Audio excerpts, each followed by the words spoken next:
Hello, my name is Simonaz and welcome to another Simonaz Guide video. Today we're talking about tips and tricks for rogues in Ulduar. We'll be going over rogue-specific strategies for each of the bosses, and in this video we'll cover everything up through Auriaya. The remaining bosses will be covered in another video coming soon. Before we get to that, I have a special announcement.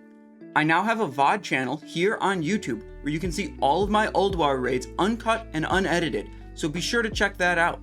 There's a lot of content there already. Now let's get to the Ulduar tips. I have two general tips before we get to the boss specific stuff. First is to use Glyph of Feint.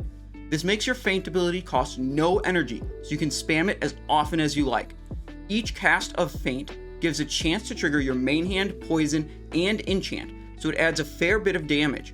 The main reason this is good in Ulduar is that so many bosses deal heavy AoE damage to the raid. Feint's other effect is to give you a 6-second buff that reduces all AoE damage taken by 50%. This is super valuable and makes you less of a burden to your raid. I'd run Feint plus Hunger for Blood plus Mutilate on an Assassination Rogue, and as always for combat, the glyphs are variable based on the encounter and what you're trying to do, but I definitely have Feint on any of my combat rogues. There's a glyph recommendation wizard linked in the description that you can check out.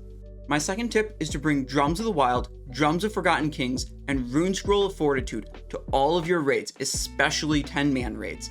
These are substitutes for Blessing of Kings, Mark of the Wild, and Power Word Fortitude. If your group doesn't have a druid and a priest and 2 paladins, these are likely going to provide a huge power increase for your team. Since 10-man raids are so much more limited, it's pretty likely you'll find yourself in groups where these are very valuable. Now let's get to the specific boss tips. For this section, I've hired a guest speaker. You know him as Algalon the Observer, but his observing days are over after his defeat in Ulduar. I've given him notes from my 4 weeks of Ulduar experience, so you can trust the information is good. Mr. Algalon, welcome. Thank you, Simon Eyes. My name is Algalon. No, not Algalon the Observer anymore. I was fired from that job after being bested by mere mortals like yourselves. The other Titans said I couldn't hang out with them anymore. Anyways, I've been taking jobs on Fiverr to help make ends meet, and Simon Eyes graciously hired me to tell you all how to, do big pog damage and own all the bosses in Ulduar on your rogue. He gave me some notes here, so let's get on with it then. First is the metal monstrosity, the Flame Leviathan. Simon says this boss is stupid, and that no one likes this stupid boss, so we shouldn't talk about it. I never liked the Flame Leviathan either, so let's just move right along to Ignis the Furnace Master. Ignis is a complete noob, and we should never have hired him to tend the forges of Ulduar. Simon Eyes says you should trix your tank and nitro boost to the boss to start attacking immediately, while ignoring those whiny warlocks asking for your tricks.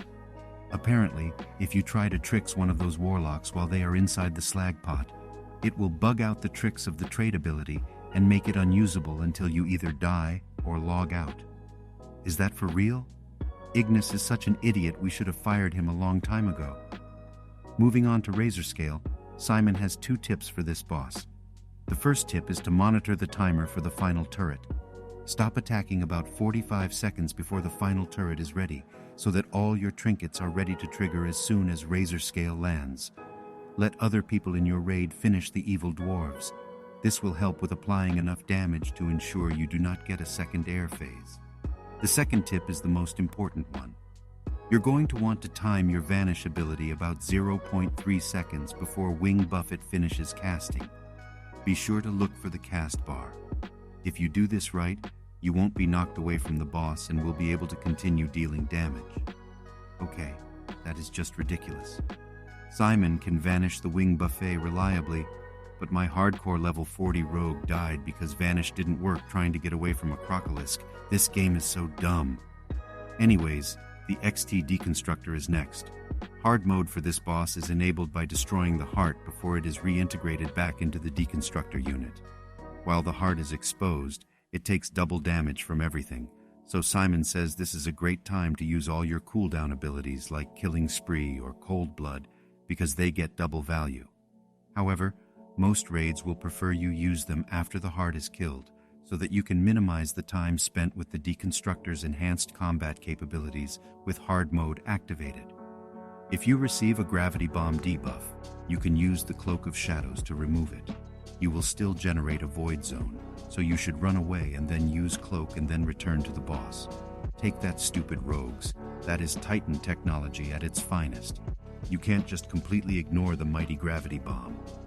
Ranged damage dealers should handle the light sparks because they have a short-range AoE attack that will put heavy damage on melee players if they go to attack them. After defeating XT Deconstructor, you will gain access to the antechamber of Ulduar. The next boss is the Iron Council. All you really need to do as a rogue is to stand in the blue runes of power that spawn and hope your tanks are competent enough to bring the council members close for you to attack them. Blade Flurry, Fan of Knives, and Killing Spree aren't very good while many enemies are alive here, since each other council member will heal to full when one of them dies. Most raids will kill Brundir first, Mulgheim second, and Steelbreaker third. The only real critical time is when Steelbreaker is the last one alive. You need to kill him quickly. Usually you will bring Mulgheim low and then stop attacking while waiting for him to spawn a fresh rune of power. During this time you can build combo points and deadly poison stacks on Steelbreaker, so you can start right away with big damage after Mulgheim dies. You should spend all the cooldowns you can to help kill Steelbreaker while the rune of power is active except for Killing Spree. This one will pull you out of the rune, removing the huge damage buff, so save it until after the rune goes away. After the Iron Council, you will face Kologarn. Kologarn is an impenetrable giant who prevents puny mortals from accessing the inner sanctum of Ulduar. Oh no, wait. The notes here say this boss is easy, and you will use his corpse as a bridge to breach the inner sanctum. We've let things slide more than I thought. Simon says the most important thing is to position properly. Many players will turn and face one of Kologarn's arms and then complain that they can't attack. He says you should face Kologarn's stomach and never move or turn your character. Just change targets with tab. Assassination rogues can take a talent specialization like 45, 21, 5 with Blade Flurry to maximize damage on Kologarn.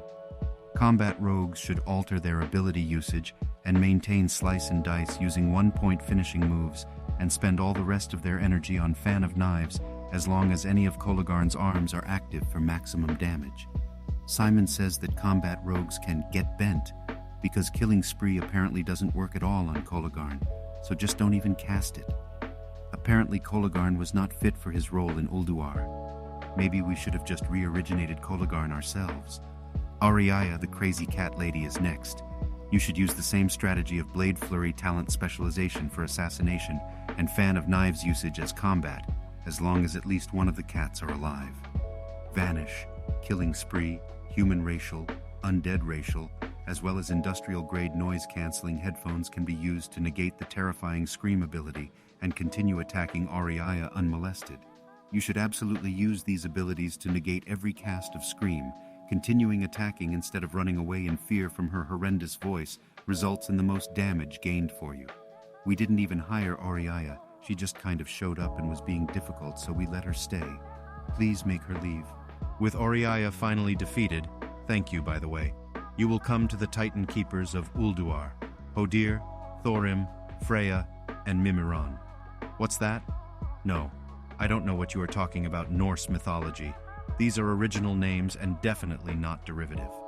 Anyways, Simon says he'll hire me again to cover them if this video gets enough likes, subscriptions, and views. So please help me out, I really need this job. I'm struggling after being fired from being the Observer. Thank you for listening. Algalon out. Thanks for watching The Simonized Show.